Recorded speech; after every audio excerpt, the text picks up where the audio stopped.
আসসালামু আলাইকুম। আজকে আমি দেখাবো দারুণ স্বাদে তালের বড়ার রেসিপি। এখন প্রথমে 2 কাপ চাউলের গুঁড়া দিয়ে দিব, 2 কাপ ময়দা,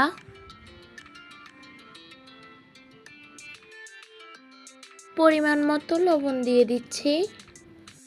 এখন এখানে 1 কাপের সঙ্গে 1/4 কাপ চিনি দিয়ে দিব,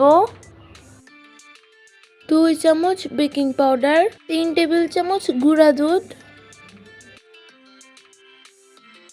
এখন সবকিছুকে একসঙ্গে ভালোভাবে মিক্স করে 1 কাপ পরিমাণে নারকেল কোড়া দিয়ে দিব। এখন এগুলোর সঙ্গে 3 কাপ পরিমাণে তালের পিউরি দিয়ে দিব। প্রথমে 2 কাপ দিয়ে ভালোভাবে এগুলোকে মিক্স করে নিব। এখন আবার অল্প অল্প করে তালের মিশ্রণটি দিয়ে দিব। এখন এগুলোকে মেখে নিব ভালোভাবে। মেখে নিয়েছি, এখন কিছুক্ষণের জন্য এগুলো রেস্টে রেখে দিব। এখন 5 মিনিট পর এগুলোকে ভেজে নিব। তাই প্রথমে এখানে একটি প্যানে তেল গরম করতে দিয়েছিলাম, তেল গরম হয়েছে, এখন এগুলো দিয়ে দিচ্ছি। এখন এগুলোকে মিডিয়াম আঁচে ভেজে নিব।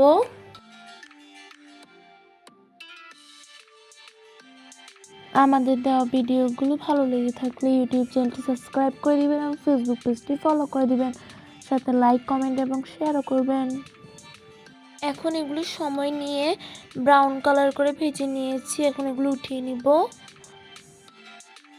এভাবে করে বাকি সবগুলো তালের বড়া ভেজে নিব। এখন আমাদের তালের বড়া তৈরি হয়ে গিয়েছে, কতটা সুন্দর হয়েছে দেখুন। আজকের ভিডিওটি এ পর্যন্তই। আসসালামু আলাইকুম।